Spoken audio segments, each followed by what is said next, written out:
રાજકોટની town planning scheme number 25 Vavdi 38-1 Madhapar 38-2 Manharpur Ronki 42 મુંજકાની નીમતાણાની પ્રક્રિયા પૂરી કરવા બાબતે કોંગ્રેસ દ્વારા સર્વે ભવન ખાતે પહોંચીને નાયબ નિયામક અને DILRને આવેદનપત્ર પાઠવી રજૂઆત કરવામાં આવી હતી। કોંગ્રેસ દ્વારા જણાવવામાં આવ્યું છે કે રાજકોટ આજે જ્યારે ચારે દિશામાં વિકાસ કરી રહ્યું છે અને તે માટે ટાઉન પ્લાનિંગ સ્કીમો મંજૂર થવી પણ જરૂરી છે, ત્યારે નીમતાણાની પ્રક્રિયા પૂર્ણ થયા બાદ જ ટાઉન પ્લાનિંગ સ્કીમોનું કામ આગળ વધી શકે છે, જેને તાત્કાલિક નિરાકરણ તેનું આવે તે માટે મંજૂરીની પ્રક્રિયા હાથ ધરવામાં આવે તે અંગે રજૂઆત કરાઈ હતી।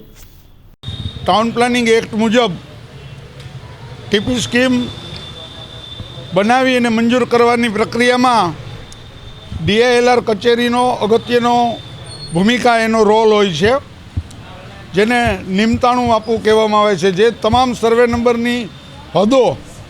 માપી એનું મેળવણું કરી અને જ્યાં સુધી DILR કચેરી તરફથી નીમતાણું આપવામાં ન આવે ત્યાં સુધી ટાઉન પ્લાનિંગ ઓફિસર એમાં કોઈ આગળની કાર્યવાહી કરી શકતા નથી। આપણે જાણીએ છીએ રાજકોટની અંદર વર્ષો સુધી ટીપી સ્કીમ વિલંબિત થવાનો રેકોર્ડ છે અને બીજી અન્ય નવી ટીપી સ્કીમો બની રહી છે,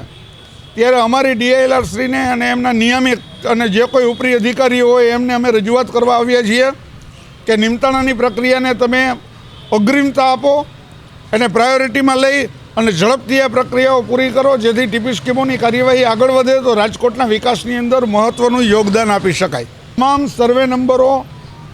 જે ટીપી સ્કીમની અંદર સમાવિષ્ટ હોય એ તમામ સર્વે નંબરોની માપણી કરી એની હદનું મેળવણું કરી અને એને અંતિમ સ્વરૂપ અહીંથી માપના સ્વરૂપમાં જમીનના માપના સ્વરૂપમાં